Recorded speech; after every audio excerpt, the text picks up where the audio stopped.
നമ്മളൊക്കെ കൂടുതലായിട്ട് ഉപയോഗിക്കുന്ന ഇതുപോലത്തെ നിയോൺ ടെസ്റ്ററാണ്. അപ്പോൾ ഈ ഒരു ടെസ്റ്റർ ഉപയോഗിക്കുന്ന സമയത്ത് നേരിട്ട് ഫേസ് ലൈനായിട്ട് കോൺടാക്റ്റ് വന്നെങ്കിൽ മാത്രമാണ് ഇത് കറക്റ്റായിട്ട് വർക്ക് ചെയ്യുള്ളൂ. അതുപോലെ പുറത്ത് എവിടെയെങ്കിലും വെച്ചോ അല്ലെങ്കിൽ നല്ല വേലയ്ക്കുള്ള സമയത്താണ് നമ്മൾ ഈ ഒരു ടെസ്റ്റർ ഉപയോഗിച്ച് ചെക്ക് ചെയ്യുന്നതെങ്കിൽ ഈ ഒരു ടെസ്റ്ററിൽ നിയോൺ ലൈറ്റ് തെളിയുന്ന പോലെ നമുക്ക് കാണാൻ കഴിയില്ല. അപ്പോൾ ഈ ഒരു ടെസ്റ്ററിനേക്കാളും ഒരുപാട് പ്രത്യേകതകളുണ്ട് ഈ ഒരു ടെസ്റ്ററിന്. അപ്പോൾ ഇത് ഇറങ്ങിയിട്ട് ഒരുപാട് നാളായി.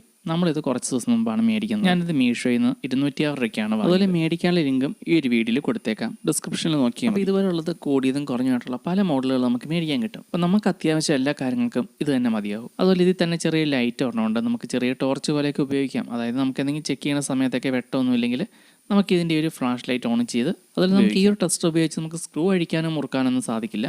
അതുപോലെ ഈ ഒരു ടെസ്റ്റ് വർക്ക് ചെയ്യാൻ 2 ബാറ്ററി വേണം. 2 AAA ബാറ്ററിയാണ് ഈ ഒരു ടെസ്റ്റ് വർക്ക് ചെയ്യാൻ വേണ്ടത്. അപ്പോൾ ഇതുപോലെ ഒരു ടെസ്റ്റ് ഓർഡർ വീട്ടിലൊക്കെ വാങ്ങി വെക്കുവാണെങ്കിൽ നല്ല രീതിയിൽ തന്നെ ഉപകാരപ്പെടും. അതുപോലെ തന്നെ നിങ്ങളിതൊക്കെ വാങ്ങുവാണെങ്കിൽ ഉപയോഗിച്ച് കഴിഞ്ഞ് വല്ലപ്പോഴൊക്കെയാണ് ഉപയോഗമുള്ളെങ്കിൽ ഉപയോഗിച്ച് കഴിഞ്ഞ് ഇങ്ങനെയുള്ളതിൻ്റെയൊക്കെ ബാറ്ററി ഊരി മാറ്റി വെക്കുന്നതായിരിക്കും നല്ലത്. ഇപ്പോൾ മാർക്കറ്റിൽ കിട്ടുന്ന മിക്ക ബാറ്ററികളും ഒരു 2-3 മാസം കഴിയുമ്പോൾ ചില ബാറ്ററികളൊക്കെ പൊട്ടി ലീക്കായി ഇങ്ങനെയുള്ള റിമോട്ടോ അല്ലെങ്കിൽ ഇങ്ങനെയുള്ള ഉപകരണങ്ങളൊക്കെ കംപ്ലൈൻ്റ് ആവാനുള്ള ചാൻസ് ഉണ്ട്. അതുകൊണ്ട് മാത്രമാണ് ഞാൻ അങ്ങനെ പറഞ്ഞത്. വലിയ കാര്യമായിട്ട് ഉപയോഗമൊന്നുമില്ലെങ്കിൽ ആ ഉപയോഗിക്കുന്ന സമയത്ത് മാത്രം ബാറ്ററി ഇട്ട് ഉപയോഗിക്കുക. അത് കഴിഞ്ഞ് ബാറ്ററി ഊരി റിമൂവ് ചെയ്യുക. അതുപോലെ ഈ ഒരു ടെസ്റ്റർ ഉപയോഗിക്കുന്ന സമയത്ത് LED ഇൻഡിക്കേറ്ററും അതുപോലെ തന്നെ ബസർ സൗണ്ടും ഉണ്ട്. അതുപോലെ ഈ ഒരു ടെസ്റ്റർ നേരിട്ട് ഫേസിലേക്ക് ടച്ച് ചെയ്യണമെന്നില്ല. വൈദ്യുതി കടന്നു പോകുന്ന വയറിൻ്റെ പുറമേ കൊണ്ടുപോയാൽ മാത്രം മതി. അതൊക്കെ ഡീറ്റെയിൽ ആയിട്ട് കാണിക്കാം. അതുപോലെ തന്നെ പവർ ബട്ടൺ എല്ലാം ഇത് തന്നെയാണ്. ആകെ ഒരു ബട്ടൺ മാത്രമേ ഉള്ളൂ. ഓൺ ഓഫ് ചെയ്യാനും അതുപോലെ തന്നെ ഫ്ലാഷ് ലൈറ്റ് ഓൺ ചെയ്യാനെല്ലാം ഈ ഒരു സ്വിച്ച് തന്നെയാണ്. അപ്പോൾ ഇതിൻ്റെ വർക്കിംഗ് രീതി ഒന്ന് കാണിച്ചു തരാം. ഇപ്പോൾ ഈ ഒരു സ്വിച്ച് ബോർഡിൽ ഒരുപാട് സ്വിച്ചുകൾ മാത്രമേ ഉള്ളൂ. ഇവിടെ ഒന്നും സോക്കറ്റ് ഇല്ല. അപ്പോൾ ഇവിടെ കറണ്ട് ഉണ്ടോ എന്ന് അറിയണമെങ്കിൽ നമുക്ക് സാധാരണ ടെസ്റ്റ് ആണെങ്കിൽ ഇത് അഴിച്ച് നോക്കണം. അപ്പോൾ ഈ ഒരു ടെസ്റ്റാണെങ്കിൽ നമുക്ക് നേരെ ഈ ഒരു സ്വിച്ച് ഓൺ ചെയ്തിട്ട് ഇങ്ങനെ നേരെ ടച്ച് ചെയ്തത് മാത്രം മതി. അതുപോലെ ഈ ഒരു സ്വിച്ചിൻ്റെ മേൽഭാഗത്താണ് സപ്ലൈ കൊടുക്കുന്നതെങ്കിൽ സ്വിച്ച് ഓഫ് ആണെങ്കിലും ഇങ്ങനെ ഇൻഡിക്കേഷൻ കാണിക്കും. ഇനി അടുത്തായിട്ട് നമുക്ക് വയറിൻ്റെ പുറമേ കൂടി ഒന്ന് ടച്ച് ചെയ്ത് കാണിക്കാം.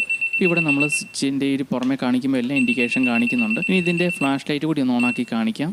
അപ്പോൾ ഈ ഒരു ഫ്ലാഷ് ലൈറ്റിന് അത്യാവശ്യം നല്ല രീതിയിൽ വെളിച്ചവും കാര്യങ്ങളൊക്കെ ഉണ്ട്. അപ്പോൾ ഈ ഒരു ലൈറ്റ് ഒരുപാട് നേരം ഓണാക്കി ഇടാതിരിക്കുന്നതായിരിക്കും നല്ലത്. അത്യാവശ്യ സമയങ്ങളിൽ മാത്രം ഈ ഒരു ഫ്ലാഷ് ലൈറ്റ് ഓൺ ചെയ്ത് ചെക്ക് ചെയ്യുക.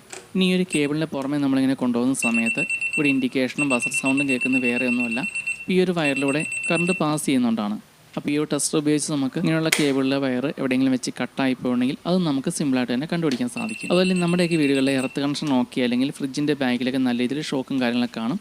അപ്പോൾ നമ്മുടെ ഇവിടെ എർത്ത് കണക്ഷൻ എല്ലാം ഓക്കെ ആയതുകൊണ്ടാണ് ഇവിടെ ഗ്രില്ലിലും തുടങ്ങുന്ന സമയത്തോ അല്ലെങ്കിൽ ഫ്രിഡ്ജിൻ്റെ ബാങ്കിൽ തുടങ്ങുന്ന സമയത്തോ ഒന്നും കാണിക്കാത്തത്. അപ്പോൾ ഈ ഒരു ടെസ്റ്ററിൽ 90 മുതൽ 1000 വോൾട്ട് വരെയാണ് ഡിറ്റക്റ്റ് ചെയ്യുന്നത്. അപ്പോൾ ഈ ഒരു ടെസ്റ്റിൻ്റെ ബാക്കി ഡീറ്റെയിൽ ഒക്കെ ആയിട്ടുള്ള വീഡിയോ നമ്മൾ അടുത്ത ദിവസമാണ് ചെയ്യുന്നത്. അപ്പോൾ ആ ഒരു വീഡിയോയിൽ നിങ്ങളുടെയൊക്കെ വീടുകളിൽ കറണ്ട് ബില്ല് കൂടുതലായിട്ടാണ് വരുന്നതെങ്കിൽ അത് കണ്ടുപിടിക്കാനുള്ള മാർഗ്ഗവും കുറയ്ക്കാനുള്ള മാർഗ്ഗമൊക്കെ പറഞ്ഞുതരാം.